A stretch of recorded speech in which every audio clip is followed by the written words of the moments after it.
अस्सलाम वालेकुम। मैं हूं आपका मेज़बान सरफराज चौहान और आज हम आए हैं छोटे व्यापारी के पास, मुबशर राना के पास। हाँ जी मुबशर साहब, की हाल है तुहाडा? अल्हम्दुलिल्लाह।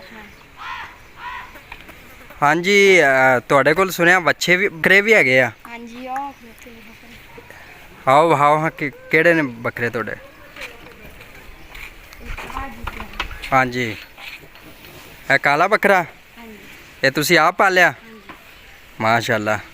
इन्हां इस बकरे नूं की खवांदे रहे जे तुसी? इस बकरे नूं जी रोटी, इस बकरे नूं पट्ठे ते खल ते दूसरा रोटियां ते दूसरा चोकर ते दाने ते मक्की भी। अच्छा, सही सही। ते ये बेचना तुसी? हाँ जी, किन्ने दा बेचना? ये भी ते जी और जड़ा खलोता है। आ किन्ने दा इक बेचना? ये जी एक 20 दा। एक 20 दा बेचना? हाँ जी, अब अगे एक 25 दा। एक 25 दा ये बेचना? हाँ जी, ते ओह किन्ने दा बेचना? ओह वहाओ।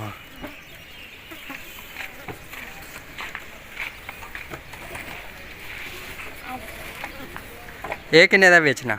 ये भी जी एक 25 दा। दोवें 2.5 लाख दे बेचने? हाँ जी, ये दोवें जोड़े ने।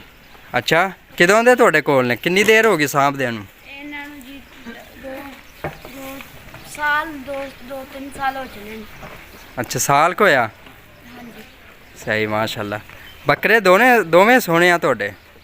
ਮੈਂ ਇਹਨਾਂ ਨੂੰ ਆਫਰ ਦਿੰਦਾ हाँ, ते 2.5 लाख तो घट नहीं देने तुसी? ਨਹੀਂ हाँ ਨਹੀਂ यार, 2.20 ठीक है इन्हां दा। ਨਹੀਂ ਜੀ, हाँ ਨਹੀਂ ਬੜੀ ਇਹਨਾਂ ਤੇ ਭਾਈ ਜੀ ਮੈਨੇ की इनू की खवांदे रहे जे? ਇਹਨੂੰ ਵੀ ਉਹ ਚੀਦਾ। अच्छा, ਇਹ ਬੱਕਰਾ ਮੇਰੇ ਕੋਲ ਆ ਰਿਹਾ ਬੜਾ। ਇਹ ਜਿਹੜਾ ਵੀ ਜੀ ਆ ਜਾਵੇ ਲਾੜ ਕਰ ਦੇ। ਹਾਂ, ਇਹ ਜਿਹੜਾ ਵੀ ਆ ਜਾਵੇ ਉਹਨਾਂ ਲਾੜ ਕਰ ਦੇਣ। ਅੱਛਾ, ਹਾਂਜੀ, ਮਾਸ਼ਾਅੱਲਾ ਬੜੇ ਪਿਆਰ ਨਾਲ ਸਾਂਭਿਆ ਫਿਰ ਤੇ ਤੁਸੀਂ। ਸਹੀ ਸਹੀ। ਬੱਕਰੇ ਮਾਸ਼ਾਅੱਲਾ ਦੋਵੇਂ ਬਹੁਤ ਸੋਹਣੇ ਆ। ਆਹ ਵੇਖੋ ਜੀ ਪਿੱਛੇ ਪਿੱਛੇ ਆ। ਤੁਹਾਡੇ ਨਾਲ ਬਹੁਤ ਪਿਆਰ ਕਰਦੇ ਨੇ। ਹੈਂ, ਇਹ ਤੁਸੀਂ ਆਪ ਹਰ ਸਾਲ ਤੁਸੀਂ ਸਾਂਭਦੇ ਜੇ ਬੱਕਰੇ? ਅੱਛਾ, ਮਾਸ਼ਾਅੱਲਾ ਬਹੁਤ ਨਾ ਤੁਹਾਡੇ ਨਾਲ ਬੜਾ ਪਿਆਰ ਕਰਦੇ ਨੇ। ਇਹਦੀ ਕੀ ਵਜ੍ਹਾ? ਇਹ ਜੀ ਬਸ ਕਹਿੰਦੇ ਨੇ ਕੁੱਤੇ ਨੂੰ ਬੰਦੇ ਨਾਲ ਪਿਆਰ ਹੋ ਜਾਂਦਾ, ਬੱਕਰੇ ਨੂੰ ਬੰਦੇ ਨਾਲ ਪਿਆਰ ਹੋ ਜਾਂਦਾ। ਐਵੇਂ ਗੱਲ ਹੈ, ਬੜਾ ਪਿਆਰ ਹੋਇਆ ਤੈਨੂੰ।